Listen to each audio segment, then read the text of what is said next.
Hiya. There was a wedding in our backyard. I looked out the window and there's two people. Well, of course, I never made the same mistake once. They got the hoopa over here, this thing that you get under. I was a Christian at a Jewish wedding and they had me under the hoopa. And they said, the rabbi said, you can't be a part of this thing because you're Christian. So I had to stand on the side of the hoopa. And I was a best man? No, I was the lowest man on the totem pole. But they did let me dance with all the other guys. That's what they do at Jewish weddings. I had my eye on the bride, but that wasn't going to happen. Hey, and then there's that high cost of leaving. That's divorce. Oh, we don't want to talk about that. That's a tough one. But we have a little bit of a game of Monopoly. I think the President of the United States thinks that he's playing Monopoly because he's got that get out of jail pass that he handed out. Do not pass go. Do not collect $200. But you can get your friend out of jail. Just give him that card, and he can walk free. This is unbelievable what's going on. And then there's Bill Maher. Last night I'm watching him. He was a television talk show guy who is he's funny. He's more ironic, and he's brilliant. But he says, this virus is not unique, and we all should work on our health because it's the immune system. That's the reason we have the virus. It's not a big deal. I'm thinking, whoa, wait a minute. He says you shouldn't have this concern for the virus that we have in this country because it's inside your body, and if your immune system is strong, then you won't be affected by it. Well, that's very nice, Bill, except 200,000 people died today, but thank you very much for your medical advice. I hope stay out of the Mayo Clinic, you putz. Are you kidding? This is something that nobody really knows where it came from or where it's going, but there's so many theories. Oh my God, this is worse than 9/11 and anything else we've ever had happen. Hiroshima, that had an ending. The bomb hit two different places in Japan. That was an ending. That did not have any. There was no discussion after that. A lot of guesswork and other moves. World War II in Normandy, that had an ending. Vietnam did not have an ending. I was in Saigon, which is Ho Chi Minh City, and I did my shows from all over the world, just about. And I was wondering when I went to the War Museum in Saigon, why they have all of our tanks and our equipment was. There was more there than the arsenal that we have in the United States. So I asked the guy, I said, how come we got all our stuff here? And he said, well, that's what happened when you lost the war. I said, lost the war in Vietnam? I didn't know we lost the war. He said, well, it's not very customary for a country to be invaded by another country and then have them leave off of the embassy roof when they're going home. I said, well, yeah, that's kind of true. We did leave that way. So these things that go on, that North Korean little putz, he's another one.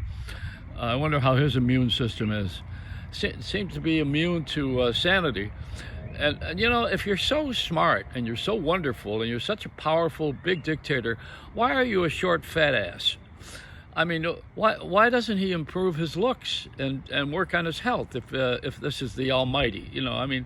The Almighty should have more of a presence, And the First Lady, our First Lady here, you would think she's going up for a screen role, but I don't know. That may be a little bit too much. But the other ones that we have, nobody ever wants to sleep with the First Lady. Not Eleanor Roosevelt, or we shouldn't mention all of them, but they're not that attractive. I don't think Eleanor liked men anyway. She sure didn't like her husband. But this is beside the point. This is history, see? And I'm starting a club now. I'll tell you what it is. It's a nuclear club. I want to begin an organization called Nuclear Thinking. New Clear Thinking. Because I think that's what we're lacking. We need to start thinking clearly. So my Nuclear Thinking Club, which I'm going to begin right now, and I'm announcing it in front of the hoopa, with a hoopla. I want you to know that I'm very interested in staying in America so far, and on this planet so far. And I'm very interested in changing the media so far and being on it and showing everybody how ridiculous it is to find fault with everybody as a format. And every talk show is a phone call from somebody who's unhappy. I don't think anybody should ever have a talk show with phones anymore anyway, because all we do is text. So who the hell wants to have a conversation on the phone? And you can't argue about the sports because there ain't any. And all rich people can't spend their money anywhere because there's nowhere to go and nothing to buy except more of what you already have. So this kind of puts everybody on the level playing field, except for those who don't have anything at all. So they're going to start taking things from other people who have too much. This is what happens in society. And it is not about the police. The police are just law and order. They're in the way of a lot of people who want to do all of that stuff. And I think the worst thing about the cops that I could mention, and when I met the mayor of New York at the Meatball Eating Festival in Little Italy last year, which I judged with him, I asked him to fix my parking tickets. That was it. That's how much. That's all I want from the law. Just don't give me any more tickets for my car. That's all. I'm happy. And when a cop stops, you just say, yes, sir, no, sir, here, sir. Keep your hands on the wheel and move along and everything's fine. I mean, come on, they're not going to give you a chokehold because you are doing something like, doing something right. You got to do something. You have to have respect for the cops, and the cops have to have respect for people. It's family values, and if you have the family together and people are at home and they're taking care of their kids, they're not going to be running around with that foolishness. But it's taking care of the kids that really did not happen. And the women's movement was a little too fast to put everybody to work, and they did not figure out childcare. Now they all have to go back to school, and it's on alternate days. So where are the parents going to put the kids on Tuesday, Wednesday, and Friday? Where are you going to put them? You have to have aftercare, and it's going to cost money, so it means you got to get a raise, and there's no jobs, and there's no office. You're working out of the house. You figure all this out, and don't run for office. That's not where the answer is.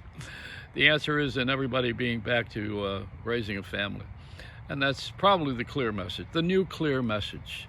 Stay home, wear a mask, wash your hands, don't congregate unnecessarily, and teach your children. It's a song. Do you remember that? It was Crosby, Stills, Nash & Young. All right, it's a Reynolds rap on nuclear thinking.